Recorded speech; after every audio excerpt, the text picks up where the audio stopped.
저 오늘따라 이렇게 눈이 나요. 옛날 화장이 안 그랬다. 그때그때 달라. 안녕하세요.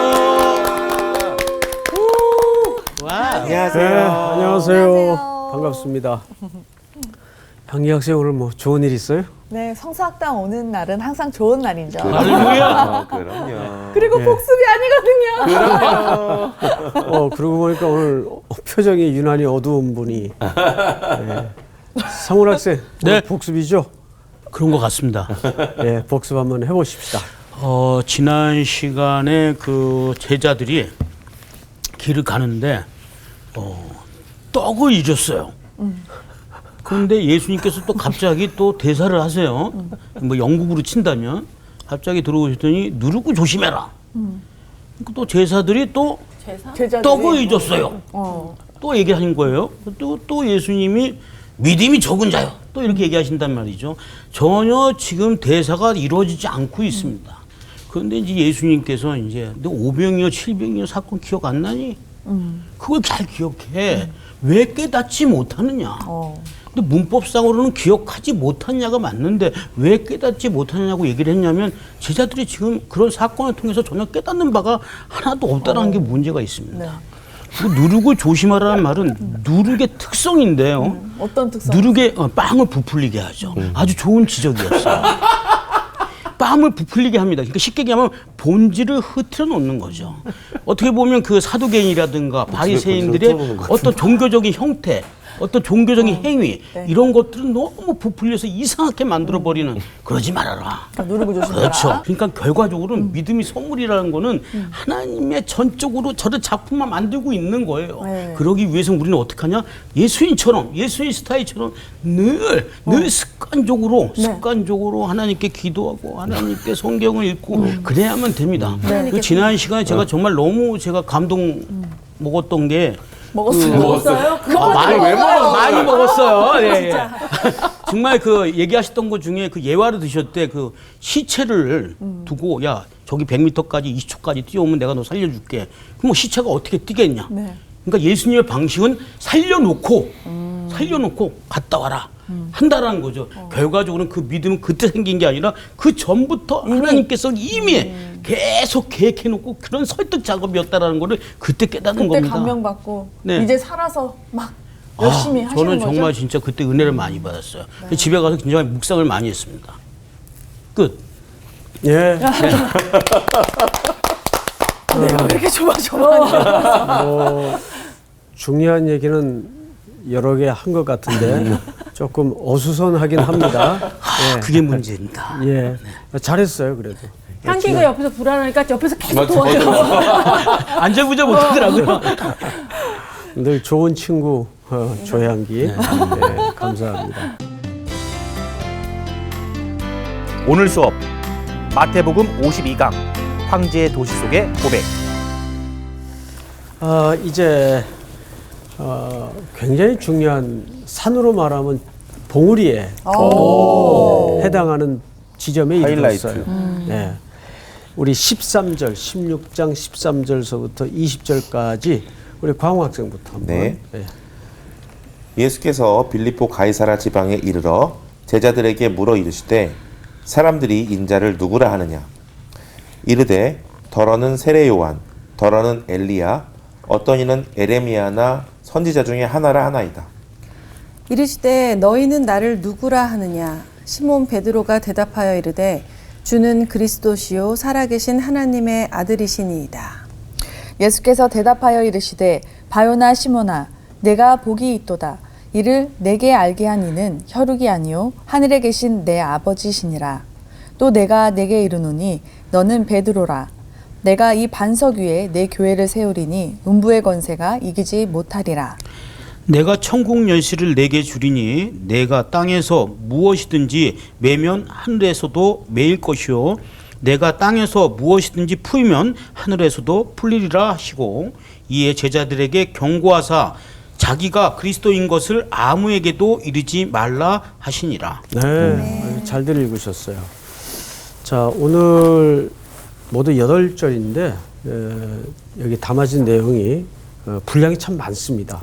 그래서 시간 안에 마칠지 모르겠지만 어쨌든 우리가 공부를 하는 데까지 한번 해보십시다. 네. 자, 우선 육하 원칙에 따라서 장소가 어디죠? 빌립보 가이사랴. 네, 예, 빌립보 가이사라라고 불러도 되고 네. 가이사라 빌립보라고도 해도 틀린 표현은 아니에요. 네. 이렇게 교차적으로 당시에도 불렀습니다. 그런데 예, 지도를 좀 그릴 텐데 지중해. 지중해죠? 네. 지중해. 그리고 이제 이 가운데는 쭉 요단강. 강이 흐르죠. 네. 네. 이쪽이 유다예요. 유다. 유다. 그다음에 예루살렘. 이 유다에는 사실 이 사마리아가 포함되어 있습니다. 사마리아가 포함되어 있고 이제 이 지역이 갈릴리예요. 갈릴리는 요단강을 끼고 있죠. 갈릴리. 그리고 이쪽이 이렇게 페니키아. 우리 배웠죠? 네. 페니키아.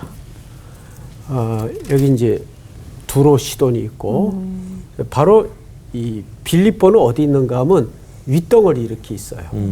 이게 빌립보, 가이사라. 여기가 갈릴리죠. 갈릴리. 네. 갈릴리. 그리고 사마리아는 유다에 사마리아. 편입되어 있습니다. 네네. 여기가 사마리아 이렇게 이해하면 좋을 것 같아요.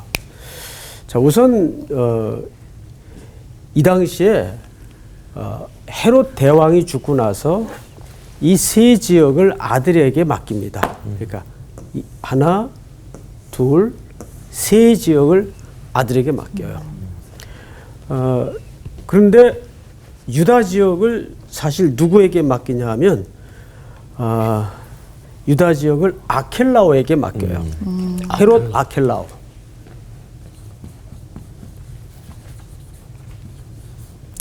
전부 이제 헤롯은 생략하고 불러도 되는데 헤롯 아켈라에게 맡기고 그다음에 갈릴리 지역을 헤롯 안티파스 들어보셨죠? 네. 헤롯 안디바라고도 합니다. 네. 그 여기가 헤롯 빌립이에요. 빌립. 이렇게 세 지역을 등분해서 나라를 맡겨요. 그러니까 사실상 저 맡은 자들은 왕이 아니에요. 네. 항상 분봉왕이라고 성경은 소개되어 있는데 분봉왕보다는 사실 영주, 그 지역을 다스리는 영주 정도가 맞는 표현입니다. 해석상. 자, 그러면 이 지도를 제가 소개하는 이유가 있습니다. 가이사라 빌립보는 북쪽 지역에 위치해 있죠. 네. 예수님이 지금 주로 어디서 활동하셨죠? 갈릴리에서 활동하셨어요. 그러다가 예수님이 밀려서 어디까지 간 겁니까? 압록강, 두만강까지 간 거예요. 저렇게밖에는 할 수 없었던 예수님의 처지를 우리가 눈여겨볼 수 있어야 되는데 자, 우리 1절서부터 12절까지 예수님이 지금 누구랑 상대하고 계셨죠? 쭉 1절. 바리새인과 사두개인. 네, 이 두 집단은 함께 할 수 있는 집단이니까 아닙니까? 아닙니다. 함께 할 수 있는 집단이 아니죠.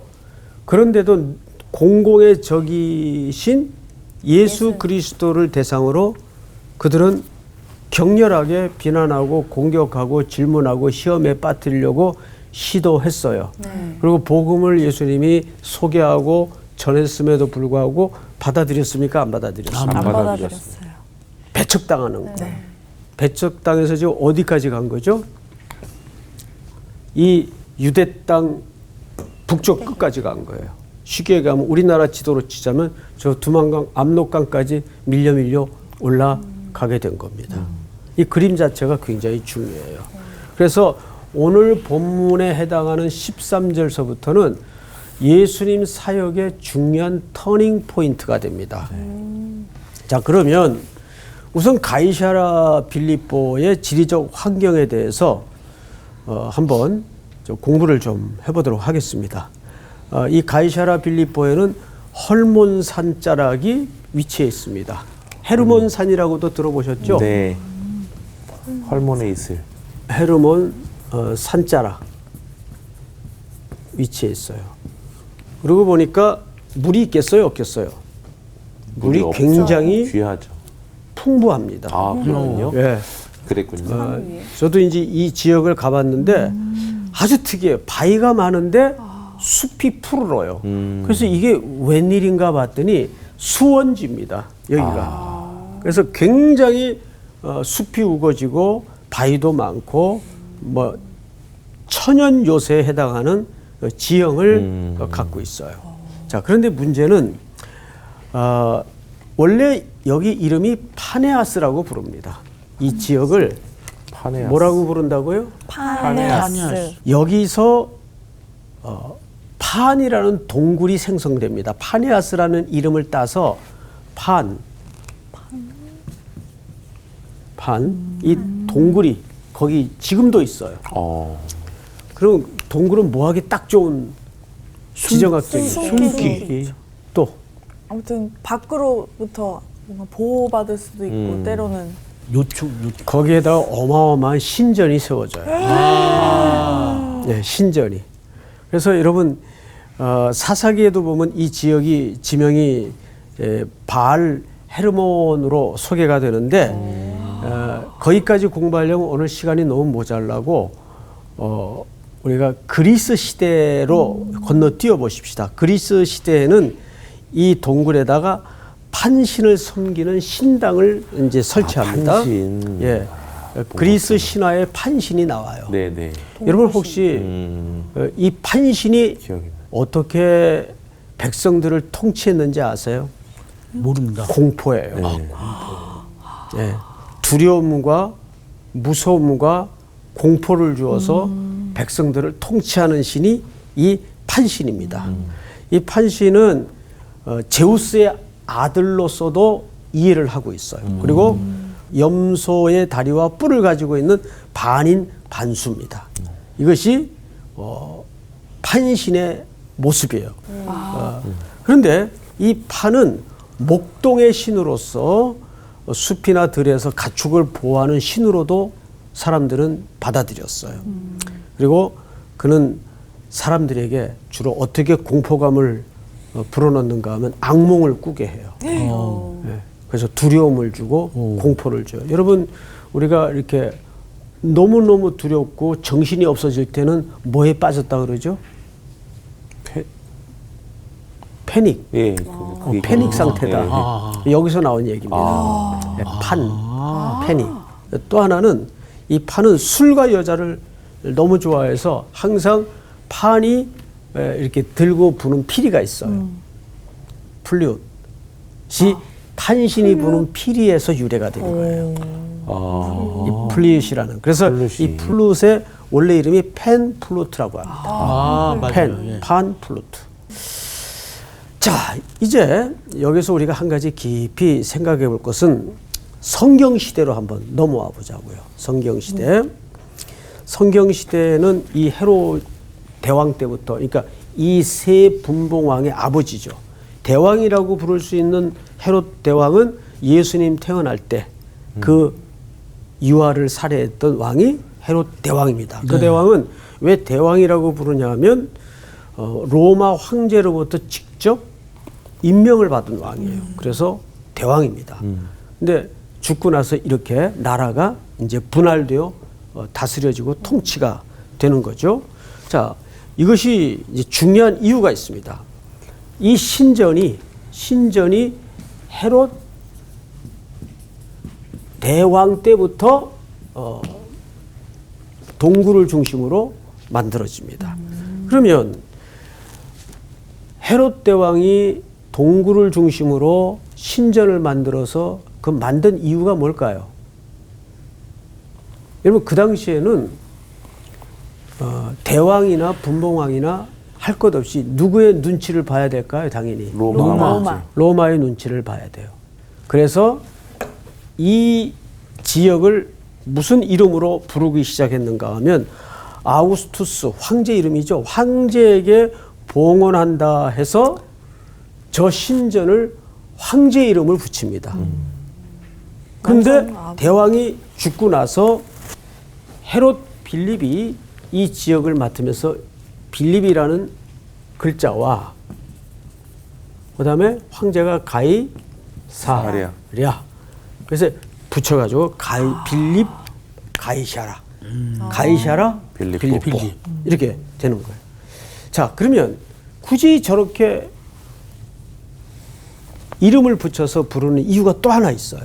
왜냐하면 이 지중해 지도를 보면 여기에 가이샤라 빌립보가 항구 도시로서 또 하나 있어. 이름이 같아요. 그래서 이거를 구분하기 위해서 가이샤라 빌립보 항구를 구분하기 위해서 저 위에다가 도시 이름을 부를 때는 가이샤라 빌립보 가이샤라 이렇게 구분해서 부릅니다.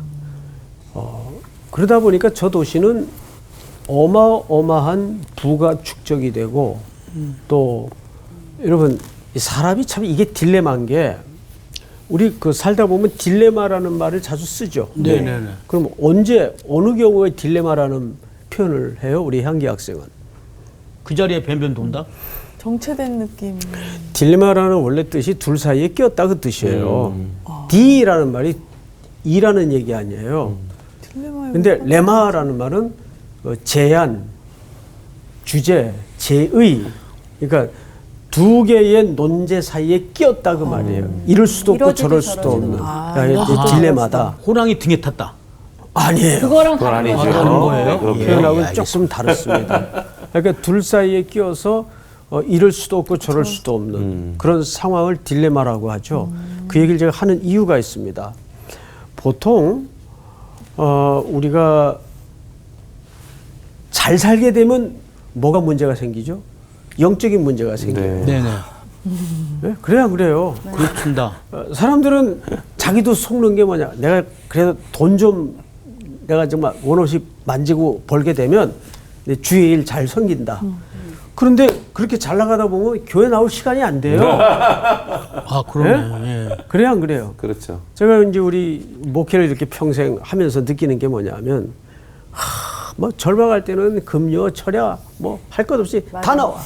그래서 뭐 수시로 목사님 찾아와서 기도해 달라고 그러고 또 기도 제목 주고 정말 절실하고 절박해요. 신앙이 그때는 최고야. 예. 근데 정말 하나님이 응답하셔서 뭐 대박이 나게 하셨어요. 그러면 그 대박 난 것 때문에 바빠가지고 새벽 기도도 못 나오고 저녁 예배도 못 나오고 주일 예배도 겨우 명색만 유지하는 이런 걸 딜레마라고 하는 거예요. 예? 이게 참 재밌어요. 구약 성경에 보면 열왕기하 15장에 엘롯이라는 데가 있어요. 이게 에돔 지역에 속해 있어요. 엘롯이. 근데 이 옆에 유다가 있거든요. 근데 유다는 이것을 빼앗았다가 또 뺏겼다가 해요. 이게 역사적으로 자꾸 반복이 돼요. 어떤 때는 빼앗고 어떤 때는 빼앗기고. 근데 엘롯이 왜 중요하냐면 그 지도를 보면 이게 홍해 끄트머리에 있어가지고 모든 대륙이 여기 다 교차가 돼요. 그러니까 정치적으로 경제적으로 저것을 확보하면 나라가 일어나는 거예요. 탐나는 땅이구나. 예, 그러니까 어느 나라도 저것을 탐내요. 어느 나라도. 그러니까 저 땅이 평안할 날이 없는 거예요. 뺏겼다가 뺏었다가 이게 반복이 돼요. 그러니까 뭐 예를 들면 우시아 왕 때 이걸 빼앗아요. 그래서 유다의 영토가 됩니다. 그러면 나라가 막 일어난 중흥기란 말이에요. 근데 영적으로는 교만이 꽉 차가지고 망하죠. 우시아가 52년 통치를 했는데 놀랍게도 영적으로 병이 들기 시작해요. 이제 절대적 존재가 되니까 제사장이 해야 될 역할까지 비켜봐 내가 할게 해서 그 향단을 만지다가 딱 나병이 걸려가지고 죽을 때까지 궁궐에 입궐도 못하고 별궁에서 죽어요. 예, 나병으로 죽어요. 이게 딜레마란 말이에요. 성경에는 이 패턴이 굉장히 반복이 됩니다. 그래서 여러분 이걸 아셔야 돼요.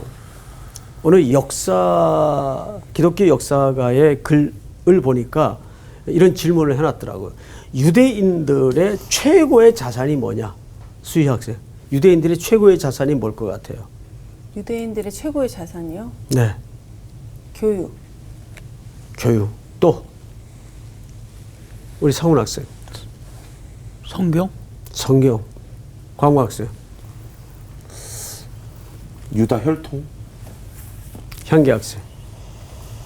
교육을 뜻밖의 답을 써놓을게요. 뭐예요? 결핍? 네. 뭐가 결핍이?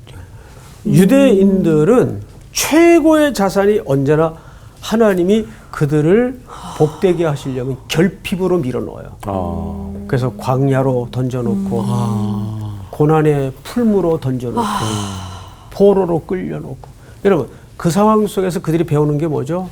우리는 하나님밖에 자산이 없다. 네.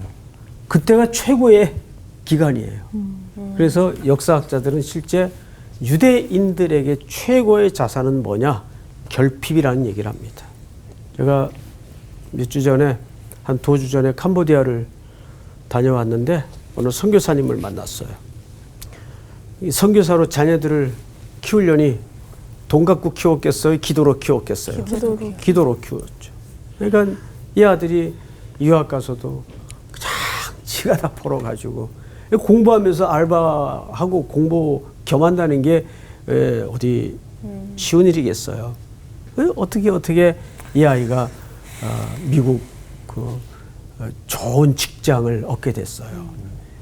CPA가 돼서 CPA가 이제 공인 회계사 아닙니까? 이제 잠깐 아버지 선교 현장에 휴가를 왔는데 저녁을 먹으면서 아버지한테 그러더래요.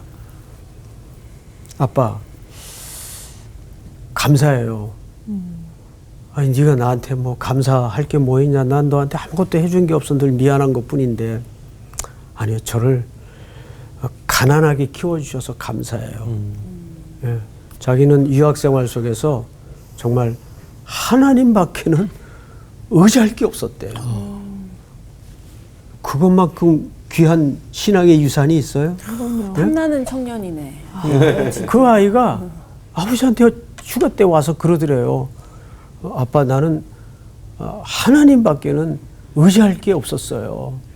참 고맙기도 하고 미안하기도 하고 여러 가지 감정이 교차하더라는 고백을 그 선교사님으로부터 들어봤어요. 그렇습니다.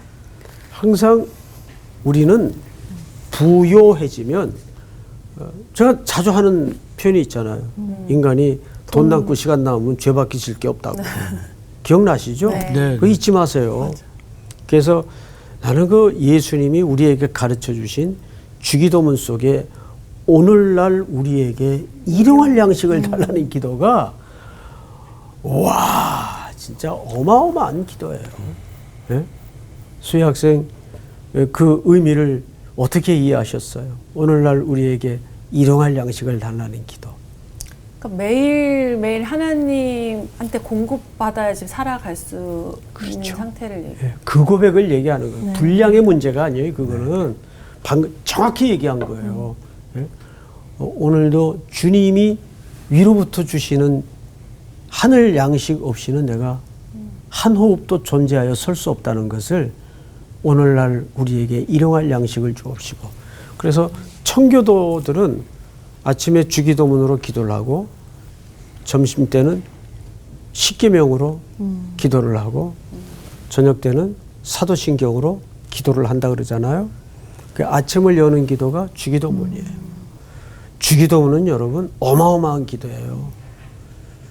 히브리인들이 천지를 여신 하나님을 아버지로 열어준 기도문이에요.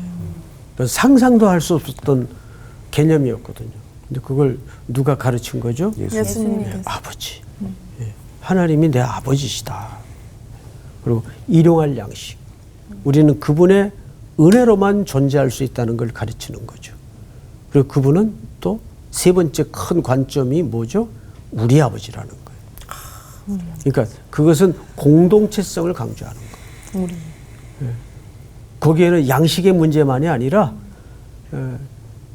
죄와 용서의 문제까지 내포된 가르침이 우리라는 단어입니다. 너는 너고 나는 나일 수가 없죠. 광호 학생, 우리 이 클래스에 한 분 한 분이 우리로 들어와 있나요? 아, 그럼요.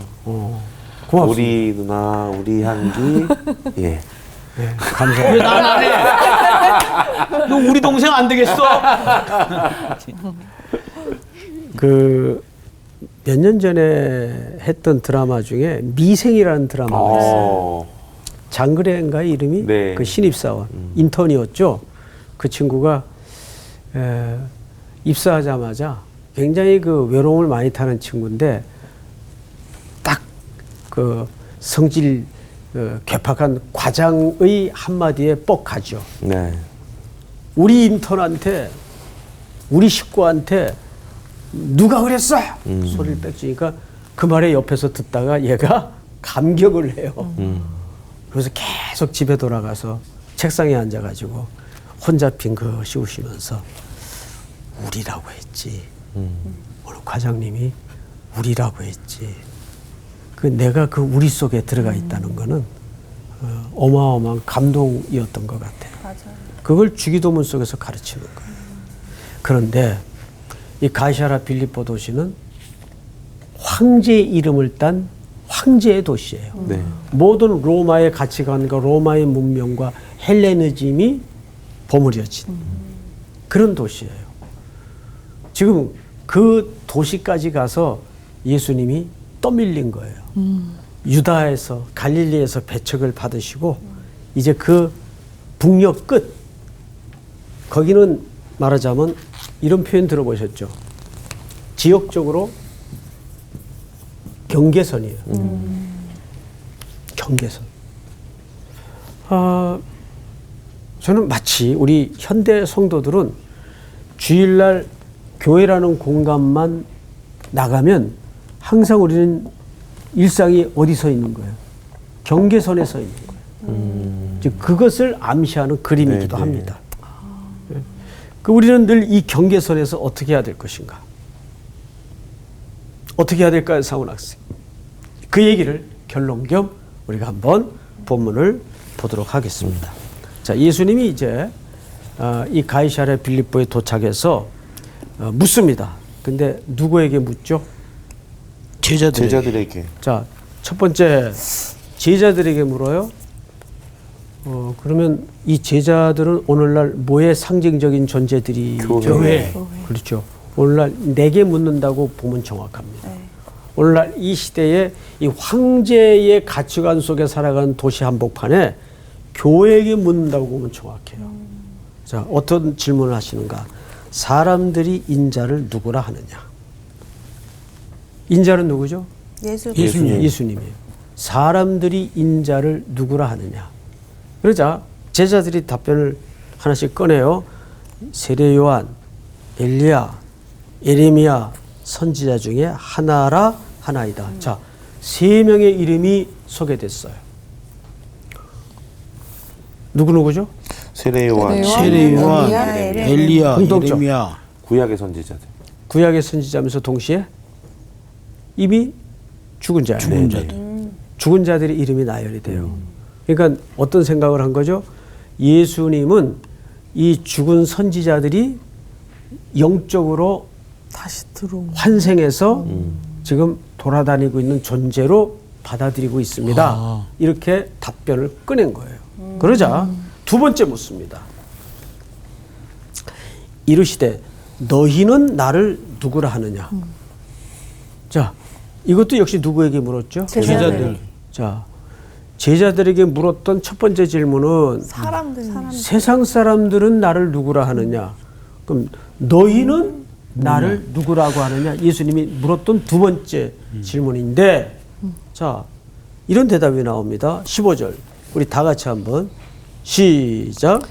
이르시되 너희는 나를 누구라 하느냐? 시몬 베드로가 대답하여 이르되 주는 그리스도시요 살아계신 하나님의 아들이시니이다. 네, 주는 그리스도시요 살아계신 하나님의 아들이시니이다. 이건 이제 2PM인가요? 100점 만점에 10점 만점에 만점에 10점. 베드로. 완전히 정답이에요. 자, 그런데 그 다음 구절을 좀 볼까요? 예수께서 대답하여 이르시되 바요나 시몬아 네가 복이 있도다. 이를 네게 알게 한 이는 혈육이 아니요 하늘에 계신 내 아버지시니라. 18절 다 같이 시작. 또 내가 내게 이르노니 너는 베드로라. 내가 이 반석 위에 내 교회를 세우리니 음부의 권세가 이기지 못하리라. 예, 너는 베드로라. 베드로라는 말이 무슨 뜻이죠? 반석. 예, 반석이라는 뜻이에요. 근데 이 반석 위에라는 말은 베드로 위에 세운다는 말이 아니고 베드로가 고백한 그 고백 위에 그 고백 위에 내 교회를 세우리니. 그러니까 이 땅의 교회는 사도들의 고백 위에 예수 그리스도를 머리로 세워진 것이 교회 공동체입니다. 그래서 교회는 첫 창립자가 예수 그리스도세요. 네. 그리고 그 이후에 지금 생겨지고 있는 수많은 세계 곳곳의 역사 속의 교회들은 설립이라고 하죠. 네. 창립은 이때 창립이 되는 거예요. 이 땅의 교회의 모습이 그 교회의 씨가 드디어 이제 모습을 본격적으로 드러내기 시작하는 겁니다. 음부의 권세가 이기지 못하리라. 내가 천국 열쇠를 네게 주리니 네가 땅에서 무엇이든지 매면 하늘에서도 매일 것이요 네가 땅에서 무엇이든지 풀면 하늘에서도 풀리라 하시고. 20절 마지막으로 시작. 이에 제자들에게 경고하사 자기가 그리스도인 것을 아무에게도 이르지 말라 하시니라. 자, 여기에서 이것이 왜 산봉우리에 해당하는 본문일 수밖에 없는가 하면 지금까지는 예수님의 가르침의 대상이 대중이고 청중 중심으로 가르쳤어요. 그리고 이제 이 시점을 기준으로 정치인들과 사실은 바리새인들과 더 이상 충돌하지 않습니다. 그리고 이제 예수님의 가르침은 전환이 이루어져요. 이제 제자들 중심으로 전환이 이루어지는 거예요. 그러면서 드디어 두 가지를 집중해서 가르치기 시작합니다. 하나는 인자, 예수 그리스도가 어떤 분인가. 두 번째는 이 인자이신 예수 그리스도는 왜 이 땅에 오셨는가, 무엇을 위해서 이 땅에 오셨는가, 이것을 제자들에게 본격적으로 가르치기 시작하면서 제자들의 뭐가 드러나죠? 미천이 드러나요. 그게 이제 다음 주에 우리가 배울 내용인데, 미천이. 예, 제자들이 열심히 예수님을 쫓는다고는 했지만은 예수님의 가르침에 당혹스러워하면서 엇박자를 내요. 이제 그 리얼한 아주 섬세한 마태의 기록은 우리 다음 주에 집중적으로 공부할 텐데, 여기서 우리가 한 가지 깊이 좀 고민하고 생각해 볼 것은 뭐냐 하면, 성경을 보십시다. 자, 우선 몇 절을 다시 가냐 하면 19절을 보세요. 내가 천국 열쇠를 네게 주리니 네가 땅에서 무엇이든지 매면 하늘에서도 매일 것이요 네가 땅에서 무엇이든지 풀면 하늘에서도 풀리리라 하시고. 이거 누구에게 준 권세입니까? 제자들에게. 교회. 제자들이자 동시에 교회에게 준 권세예요. 그래서 이런 생각을 좀 머금었으면 좋겠어요. 사실 이 땅의 교회들이 보면 참 볼상사납고 불편하고 속상한 모습들이 눈에 많이 들어옵니까? 안 들어옵니까? 들어옵니다. 그래서 교회 무용론을 주장하는 사람들이 가끔 있어요. 굉장히 신학을, 성경을 잘못 알고 있는 거예요. 교회는 두 가지 교회가 있어요. 그 유니버셜 처치가 있어요. 우주적 교회. 그거는 몇 개일까요? 그건 하나일 수밖에 없어요. 오로지 머리신 그리스도를 정점으로 교회는 그리스도의 몸으로서의 유니버셜한 처치, 하나의 교회일 수밖에 없어요. 근데 보통 또 그 다음에 로컬 처치가 있어요. 이렇게 지역에 따라서 선교의 여정을 통해 뿌려진 복음을 통해서 생성된 교회들이 곳곳에 산재해 있습니다. 자, 이것은 서로 유기적인 관계에 있어요. 그래서 아까도 캄보디아 얘기를 했지만 캄보디아에 있는 교회나 한국에 있는 교회나 그리스도 안에서 한 몸이라는 원바디, 한 몸이라는 인식을 놓치면 안 돼요. 그러니까 어느 교회가 우월한 교회, 그러니까 어떤 교회 제가 이제 이야기를 들으면 불편한 설명이 가끔 들리는데 뭐냐면 교회라고 다 똑같은 교회냐? 아이고. 네? 교회도 서울대에 해당하는 교회가 있고 지방대처럼 그 정도 수준에 해당하는 교회가 있다. 실제 들은 얘기입니다. 신방 갔다가 설명을 그렇게 하더라고요. 그래서 제가 기겁을 하고 뭐 저보다 훨씬 연세가 어르신이지만 그거를 한번 정색을 하고 지적을 드린 일이 있어요. 그건 바른 설명이 아닙니다. 교회의 형태나 모양은 서로 차이가 있을 수 있지만 교회라는 본질과 속성은 절대 차이가 있을 수 없습니다. 그거를 잊지 마시고 앞으로 그런 설명은 좀 안 해줬으면 좋겠습니다. 그랬더니 표정이 별로 좋지가 않아요. 당연히 뭐 그렇겠죠. 예. 자, 이제 마지막으로 우리가 한 가지 기억할 것은 여러분들은 이 땅에서 교회의 성도로 산다는 걸 잊지 마세요. 자, 우리 광우 학생한테 한번 질문을 할게요. 광우 학생하고 말하고 경주를 하면 누가 이길까요? 말이 이기죠. 말이 이기죠. 안 뛰어봐도 알 수 있어요. 그럼요. 딱 보면 알잖아요.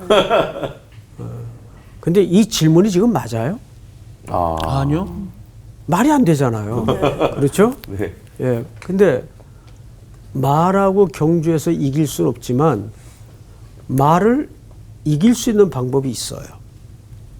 광우 학생 잘 생각해 보세요. 말을 타면 될까요? 그렇지. 천재야. 그 말을 타야 돼요. 저는 이 얘기를 하는 이유가 있어요. 우리가 비록 황제의 도시에 가이사라 빌립보 못지않은 이 만몬의 신과 우상이 가득한 도성에 살고 있지만 크리스찬은 교회라는 공동체에서 어나더 레벨이 돼야 돼요. 다른 레벨이 돼야 돼요. 말하고 경주하는 우매한 짓을 해서는 안 돼요. 네.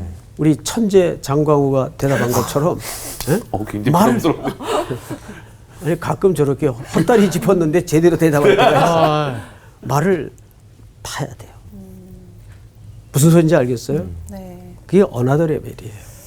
우리 학생들이 세상과 경쟁하고 쓸데없이 시간 낭비하고 싸울 것 없이 그거를 올라설 수 있는. 네. 네.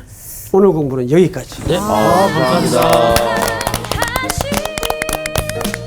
요즘에 수우파하고 나서 사람들이 살 좀 빼셔가지고 이게 수우파처럼 좀 그렇게 하면 안 되냐. 근데 그냥 번뜩 그런 생각이 들더라고. 나는 내 경쟁 상대는 수우파가 아니라 다윗 형님이다. 다윗. 천국 가서 다윗이랑 배틀하고 싶다. 춤을 같이 춤추면서 축제하고 싶다 이런 생각이 들었는데 벗겨지도록. 그렇지. 누가 먼저 벗겨지나를 배틀하는 거지. 그러니까 세상 속에서 우리가 세상과 경쟁할 사람이 아니라 하나님 나라의 삶을 좀 꿈꾸며 살아가는 게 중요하구나. 맞아요. 그러니까 목표, 생각하는 방향, 진짜 우리가 그거를 제대로 그거 딱 하나 진짜 포인트 집어서 맞아. 하나님 나라 딱 찍어서 우리가 그거를 향해서 가야 돼요. 여기 맞아요. 흔들리면 안 돼. 맞아. 우리의 목표는 사실은 여기에 있지 않지 않습니까? 천국에 있어. 그럼요. 오, 오랜만에 하는 말씀을. 우리 동상이 아주 멋있어.